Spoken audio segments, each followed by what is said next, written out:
কেন আমি এভাবে ডক্টর মোহাম্মদ ইউনূস সরকারের বিরুদ্ধে প্রতিনিয়ত কথা বলছি? ডক্টর মোহাম্মদ ইউনূস কি আমার শত্রু হয়ে গেল?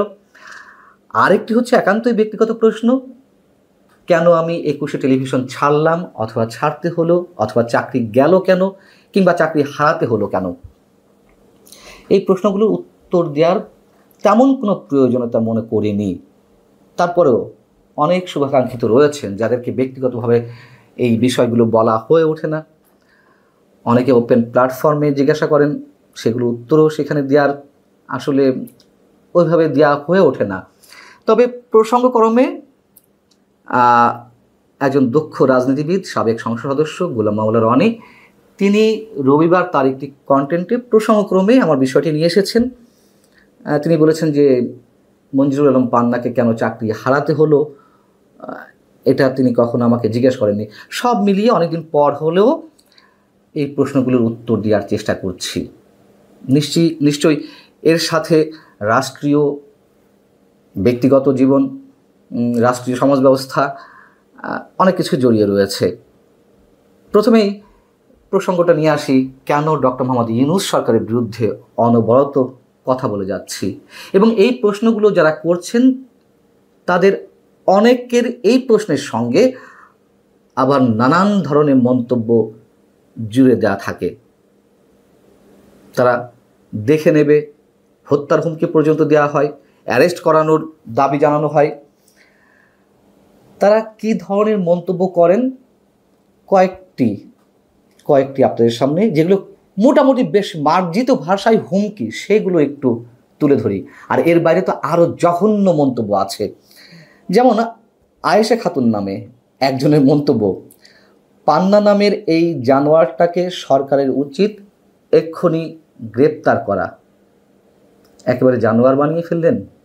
অমানুষ বললেও তাও একটু সম্মান বোধ করতাম। যাই হোক, স্বাধীনতা আছে। আরেকজন বলছেন, এমডি ফজলুল এই সাংবাদিক আওয়ামী লীগের দালাল। বলতেই পারেন।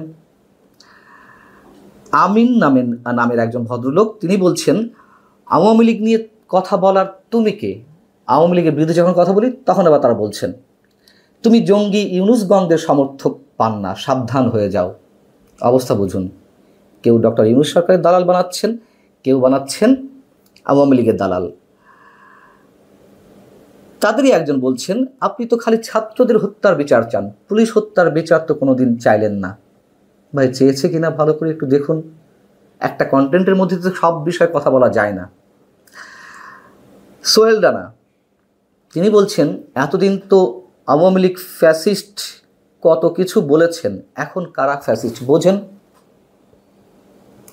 অতুল প্রসাদ সেন, পান্না তুমি ভালো হয়ে যাও, তুমি এলিট ক্লাস পক্ষে কথা বলো, তুমি এন্টি ইসলামিস্ট, ফ্যামিনিস্ট, ইন্ডিয়ান র। আর কোনো উপমার প্রয়োজন আছে? মাহিদুল ইসলাম, তিনি বলছেন, মঞ্জুরুল আলম পান্না সাহেব, এখন কোথায় আপনাদের ২৪-এর বাক স্বাধীনতা? আপনাদের আরও উচিত শিক্ষা বাকি আছে। আমরাও মনে করি উচিত শিক্ষা বাকি আছে, কারণ সবসময় তো বিভিন্ন সরকারের অপকর্মের বিরুদ্ধে কথা বলতে হচ্ছে, এবং তার জন্য অনেক ধরনের স্টিম রোলারও চালানো হচ্ছে। সরকার বা ডক্টর মোহাম্মদ ইউনূসের বিরুদ্ধে কেন সবসময় কথা বলি? কথা যে বলি এটা সত্য। ভাইরে শুনুন, একজন সাংবাদিকের কাজ কি?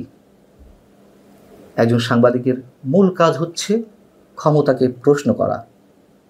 ক্ষমতাসীনরা ক্ষমতাকে অপব্যবহার করেই তো নানান ধরনের অপকর্ম, দুর্নীতি, এরকম অনেক কিছু করে, এবং সাংবাদিকের কাজটি তো ওখানেই প্রশ্ন তৈরি করে আঘাত করা, উত্তর বের করে নিয়ে আসা, জবাবদিহিতে জায়গাটি তৈরি করা। এখন সরকারের বিরুদ্ধে কথা বলায় অনেকে রয়্যাল এজেন্ট বানাচ্ছেন, এই সময় অন্তত অনেকে ভারতের দালাল বানাচ্ছেন, আওয়ামী লীগের দালাল বানাচ্ছেন, কত টাকা খেয়েছি এমন প্রশ্ন তুলছেন প্রকাশ্যে। বলতে পারেন আমাদের সয়ে গেছে। আর যারা বলছেন কত টাকা খেয়েছি, সবার উদ্দেশ্যে ওপেন চ্যালেঞ্জ রইল, আমার এবং আমার পরিবারের সদস্যদের সবার যাবতীয় যেভাবে সম্ভব ব্যাংক হিসাব থেকে শুরু করে সব কিছু খোঁজ করার অনুরোধ রইল, আমি নিজে সহায়তা করব। আওয়ামী লীগের সময় শুনতে হয়েছে বিএনপি জামাতের দালাল, এখন শুনতে হচ্ছে ফ্যাসিবাদের দোসর, আওয়ামী লীগের দালাল, ভারতের দালাল। বিভিন্ন গোয়েন্দা সংস্থা আওয়ামী লীগের সময় আওয়ামী লীগের বিভিন্ন অপকর্ম, দুর্নীতি, অন্যায়ের বিরুদ্ধে কথা বলতে গিয়ে সরাসরি বলি, সামরিক গোয়েন্দা সংস্থার ডিজিএফআই সেটা এক নির্দিষ্ট করে বলি, কি পরিমাণ স্টিম রোলার আমার পেশাগত জীবনে চালিয়েছে যে আওয়ামী লীগের শেষ 10 বছর কোথাও স্থির হয়ে কাজ করতে পারেনি, কাজ করতে দেয়নি কোথাও। আর একটা কথা একটু মনে করিয়ে দিই, দালালি যদি করতেই হয় সেটা তো সরকারে যারা থাকে তাদের দালালি করাই ভালো, তাই না? করেছে না অনেকে, এবং এখনও করছে। যারা করেছে বিগত সরকারের দালালি, আর এখন যারা করছেন বর্তমান সরকারের দালালি, তারাই তো ভালো থাকেন এবং ভালো আছেন। বরং সরকারের বিরুদ্ধে কথা বলে আমাদের লাভটা কি? লাভের জায়গাটা হচ্ছে আমাদের দায়বদ্ধতার জায়গাটি নিশ্চিত করা। খোঁজ নিয়ে দেখতে পারেন যে কি হয়েছে আওয়ামী লীগের সময়, কি হচ্ছে এখনো। অনেকে প্রশ্ন করেন যে ডক্টর মোহাম্মদ ইউনূস কি ভালো কিছুই করছেন না? করতে পারেন, উল্লেখ করার মতো কিছু না।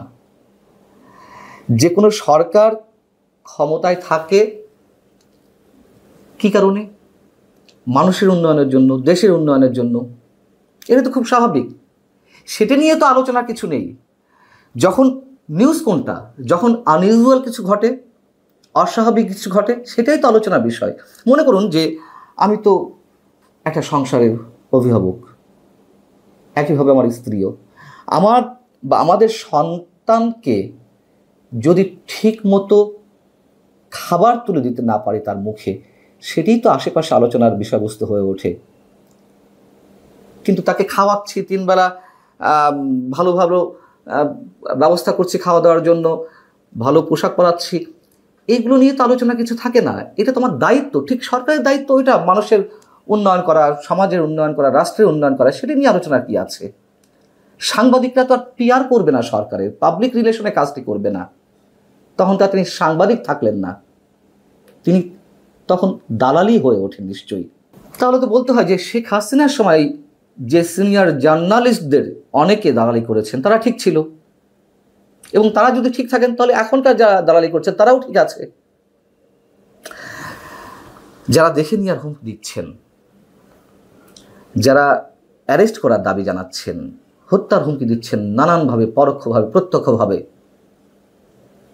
তাদের উদ্দেশ্যে বলি, এগুলো বলে কোনো লাভ নেই।